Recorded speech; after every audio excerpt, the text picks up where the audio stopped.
कि जो वक्फ amendment act 2024 government बदनीयती से लेकर आ रही है, हम उसकी निंदा करते हैं। ये तो अपोजिशन पार्टीज और इनके जो कोलिशन पार्टनर्स की मुखालिफत की वजह से जेपीसी में गया है, और हम चाहते हैं जेपीसी में हमारी भी नुमाइंदगी हो, क्योंकि ख्वाजा मोइनुद्दीन चिश्ती की दरगाह के मेन स्टेक होल्डर्स हम हैं।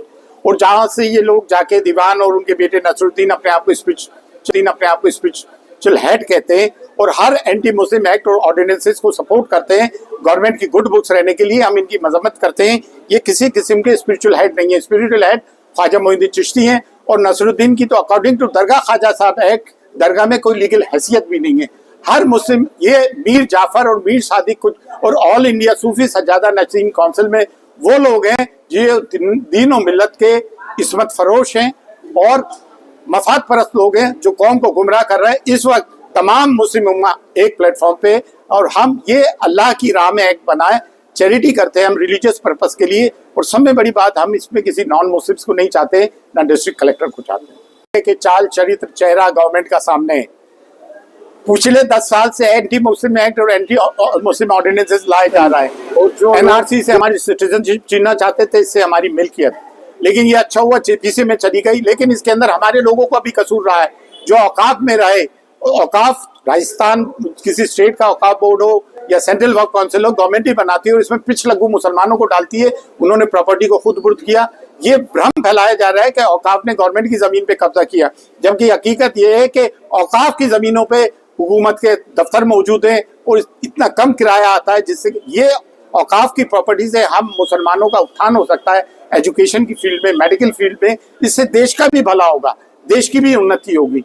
हम देश से कोई अलग हटके नहीं है, हम पहले भारतीय हैं भाई। और हमने हमेशा गंगा जमनी तहजीब को प्रमोट किया, हमने डाइवर्सिटी को प्रमोट किया। कारगिल हो, चाइना वॉर हो, सुनामी हो, हमने बढ़ चढ़ के हिस्सा लिया हर चीज में। किस में नहीं लिया? दीवान आले रसूल अली खान जो पाकिस्तान भाग गया था, और कानून के हिसाब से उसकी प्रॉपर्टी को एनिमी प्रॉपर्टी डिक्लेयर करना चाहिए, ये कानून है। दूसरी, that amount to civil death. और अपने आप को देशभक्ति का झंडा लेकर घूमते हैं, जो कुछ है नहीं अपने आप को बताते हैं। आप सब जानते हैं, यहाँ डायरेक्ट हुजूर गरीबनाज के आस्थाने से और ज़ायरीन ख्वाजा से डायरेक्ट ताल्लुक खुदा में ख्वाजा का है। इनहेरिटेड कैपेसिटी 365 डेज 24/7 तमाम रसूमात रिचुअल्स हम निभाते हैं। ज़ायरीन को ज़ियारत हम कराते हैं, खिदमत हम करते हैं, दुआ खैर हम करते हैं, आस्थाने को बंद खोलते करते हम हैं। और 800 साल से ये वकील है। उस आदमी का क्या रोल है? हमेशा जब भी एंटी मुस्लिम एक्ट और ऑर्डिनेंस आता है, क्योंकि उसने गवर्नमेंट से सिक्योरिटी ले रखी है, सिक्योरिटी उसकी इंटैक्ट रहे, तो जो भी गवर्नमेंट आती है, कांग्रेस हो बीजेपी हो, उसको जाके सपोर्ट करता है और झूठा भरम फैलाता है। दैट्स अ डिफरेंट स्टोरी, इससे रिलेटेड नहीं है, इन कॉन्टेक्स्ट नहीं है। Don't ask stupid question. Saroj ji, ये बताएं, ये जो बिल है, इसमें जो वक्फ बोर्ड की जो आप लोगों की तमाम भारत में जो संपत्तियां हैं, कहीं ना कहीं उनको नुकसान होने की स्थिति है क्या इस बिल से? देखिए, हमें गवर्नमेंट की, मौजूदा गवर्नमेंट की इन कॉन्टेक्स्ट ऑफ मुस्लिम किसी भी बात पे विश्वास नहीं है। हर ये वो एक्ट ऑर्डिनेंस लाए जिससे कि दूसरों का अपीसमेंट होता है, तुष्टीकरण होता है। इसमें हमारा कौन सा तुष्टीकरण अपीसमेंट है? कांग्रेस पीरियड में भी हमारा तुष्टीकरण अपीसमेंट नहीं था, वरना राजेंद्र सच्चर कमेटी रिपोर्ट में ये क्या आता कि हमारी मुसलमानों की हालत दलितों से भी बदतर है। That's all. Thanks a lot. To you personally, myself JP Agnihotri, amendment ये 2024 को 8 अगस्त को जब पेश हुआ था अधिनियम, उससे पहले 2013 में संशोधन हुआ, उससे पहले 95 में संशोधन हुआ। I want to know about your views on this amendment which is early according to the 2024 before 24 से पहले मैं आपका विचार जानना चाहता हूँ। उस वक्त आपने क्यों नहीं कोई टिप्पणी या किसी प्रकार का ऑब्जेक्शन किया? I want to know this things. देखिए, वो जो हुकूमत थी ना, उसके चाल चरित्र चेहरे पे हमें शक नहीं था। पिछले 10 साल से जो हमारे साथ गुजर रही है, हमारे प्रॉफिट की शान में गुस्ताखी, ख्वाजा मोइनुद्दीन चिश्ती की शान में गुस्ताखी, मॉब लिंचिंग, तरह तरह के एक्ट ऑर्डिनेंसेस, तो गवर्नमेंट का रवैया जो है ना एंटी मुस्लिम है, वो देश को विभाजित कर दिया। हिंदू और मुसलमान भारत की 2 संतानें, उसको पोलराइज किया है। तो ये तुष्टीकरण की नीति अपनाई जा रही है और आरएसएस के एजेंडे को प्रमोट किया जा रहा है। इसलिए हमारा सवालिया निशान है, हम इन पे यकीन नहीं। आप महिला शक्तिकरण के फेवर में है क्या? कुरान सब में बड़ा, सूरह निसा शक्तिकरण के फेवर में हमसे बड़ा हम अपनी कहते हैं माँ के पैरों के नीचे जन्नत है, हमसे बड़ा शक्तिकरण कौन करता है? अमेंडमेंट में 2 महिलाओं को रखने का भी प्रावधान गवर्नमेंट ने बताया है, क्या आप इस पर राजी हैं या नहीं? मुस्लिम होना चाहिए, जो भी होना चाहिए, औरत हो या मर्द हो, नॉन मुस्लिम नहीं होना चाहिए। इसमें स्पष्ट लिखा हुआ है कि 2 महिला मुस्लिम होनी चाहिए। वेलकम है। और फिर देखिए मुस्लिम सशक्तिकरण की बात करते हैं तो वो पहले तो अपने आप को देख लें। देखें हमारे इस्लाम में है कि माँ के पैरों के नीचे जन्नत होती है, हम औरतों को बुरखे में रखते हैं। बिल्कुल। और फिर भाई ये भारत की संस्कृति सभ्यता है, आपकी सभ्यता है, हाँ, उसको हम चूमते हैं, ऐसी कोई बात नहीं है। Welcome for this culture. लेकिन सबसे बड़ी चीज ये है कि जो पावर दी है आपके वक्त को इस एक्ट के तहत 2024 के तहत, बस ये चीज कटु सत्य है कि सारे एडमिनिस्ट्रेटर जो दिए हैं IAS IPS, उनको वो पावर हैंड ओवर कर दी है कमिश्नर, एडिशनल कमिश्नर, कलेक्टर, क्योंकि वो कलेक्टर जो है वो हस्तक्षेप कर सकता है, उसको अधिकार है। क्या हिंदू एंडोमेंट एक्ट में ऐसा हो सकता है? क्या क्रिश्चियन मिशनरी में ऐसा हो सकता है? क्या सिखों में ऐसा हो सकता है? जब उनके नहीं हो सकता है तो हमारे क्यों? लेकिन वहां तो है, पंजाब में तो किया था।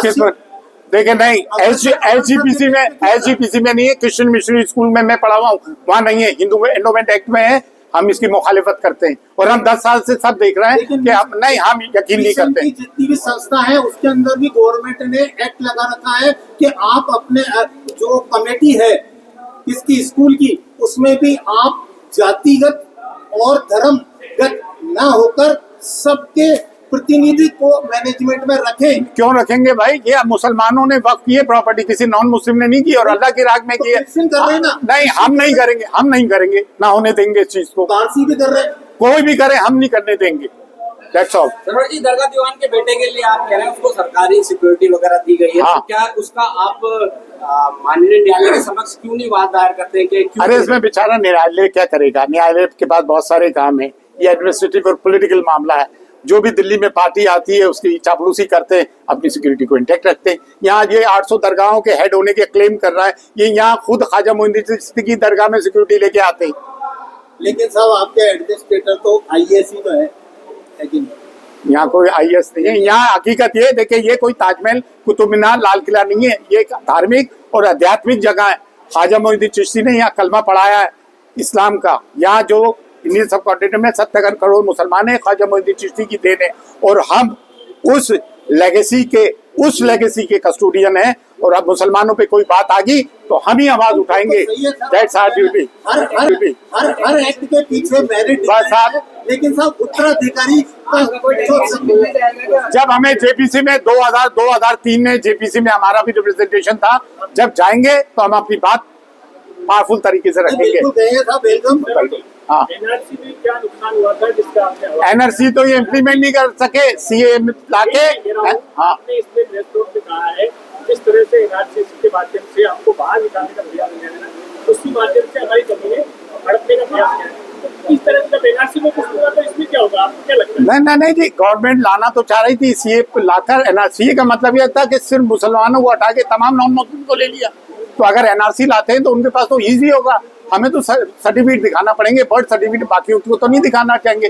और 10 साल से जो हो रहा है, हमें गवर्नमेंट की किसी बात पे विश्वास नहीं है। बात होती है विश्वास की, जब सके भाई पे विश्वास उठ जाए तो मामला खत्म हो जाता है। हमें विश्वास नहीं है।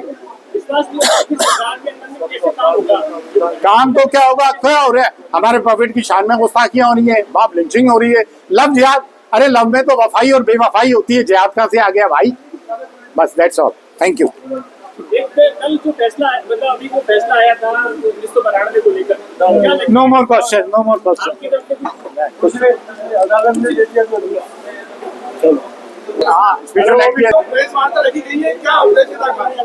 देखिए, जो सेंट्रल गवर्नमेंट औकाफ अमेंडमेंट एक्ट 2024 लेकर आ रही है, गवर्नमेंट पिछले 10 साल से जो है, पिछले 10 साल से, अरे अभी भाई आप इसे बोलो यार, ओ अभी भाई प्लीज, ये बात चल रही है।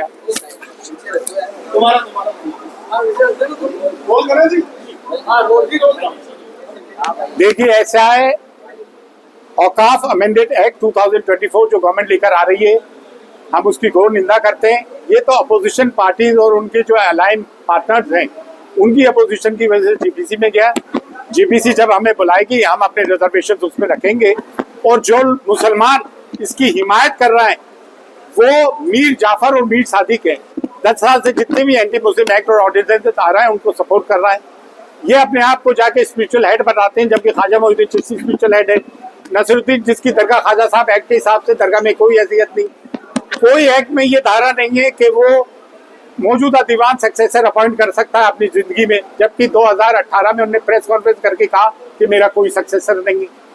ये चीजें हो रही हैं, भ्रमित किया जा रहा है गवर्नमेंट को, देशवासियों को, जबकि जिनका कोई रोल नहीं है वो हमेशा से सेंट्रल गवर्नमेंट में जो भी गवर्नमेंट होती है उसकी चापलूसी करते हैं। और हम इसमें हम ना तो कलेक्टर को चाहते हैं ना नॉन मुस्लिम्स को चाहते हैं। ये औकाफ अल्लाह की राह में होता है, चैरिटी की जाती है, for religious and humanitarian purposes के लिए होता है, सोशल एक्टिविटीज के लिए होता है। ये वक्त को लेकर आपने जो खास प्रेस वार्ता रखी, वक्त की जो संपत्तियां हैं जो सरकार के लिए आ रहा है इसमें कानून, उसमें आपका क्या विरोध है या समर्थन? नहीं, विरोध है भाई। और देखें गवर्नमेंट के कब्जे में तो वैसे ही ये सेंट्रल वक्फ काउंसिल हो, स्टेट वक्फ बोर्ड हो, उसमें गवर्नमेंट ही तो अपने नुमाइंदे रखती है और उन नुमाइंदों को रखती है जो उनके पीछे लगू हैं, वो आके करप्शन करते हैं। इस पे ऑफकोर्स जेपीसी में गया है तो इसमें अमेंडमेंट जरूर होना चाहिए और हम इसमें किसी कलेक्टर या नॉन मुस्लिम को नहीं चाहते। 10 साल से पूरे माहौल को पोलराइज कर दिया है, सिवाय हिंदू मुस्लिम के और मुसलमानों की दुश्मनागी के कोई दूसरा काम नहीं है। एक इकोसिस्टम डेवलप कर दिया है, लव जिहाद, यूपीसी जिहाद, अल्लाह ने की दया आपके लैंड जिहाद, ये सब क्या हो रहा है यार। और फिर वो कोई यार वो थोड़ी है कि हर कोई घंटा बजा के चला जाकर हम बसते रहेंगे हमेशा। और प्राइमरी स्टेक होल्डर्स हम यहाँ के हैं, हम 365 डेज 24/7 हम ही रिचुअल्स अदा करते हैं, ज़ायरीन को हम ही ज़ियारत कराते हैं, चाबी हमारे पास है। जो यहाँ कुछ भी नहीं है अपने आप को बताते सिक्योरिटी यूँ ले लिए ताकि गवर्नमेंट की चमचागिरी करें और गवर्नमेंट की एक्ट की हिमायत करें। ये मीर जाफर और मीर सादिक है। ऑल इंडिया सूफी सज्जादा नशीन काउंसिल एक प्रॉक्सी बॉडी है जो गवर्नमेंट की हर बात की हिमायत करती है। और ये कहते हैं हम 800 दरगाहों के हेड हैं। अरे इस दरगाह के हेड नहीं है तो 800 दरगाहों के हेड कहाँ से हो गए? तो हमें इस चीज़ पे सख्त नफरत है, इससे हमारी दरगाह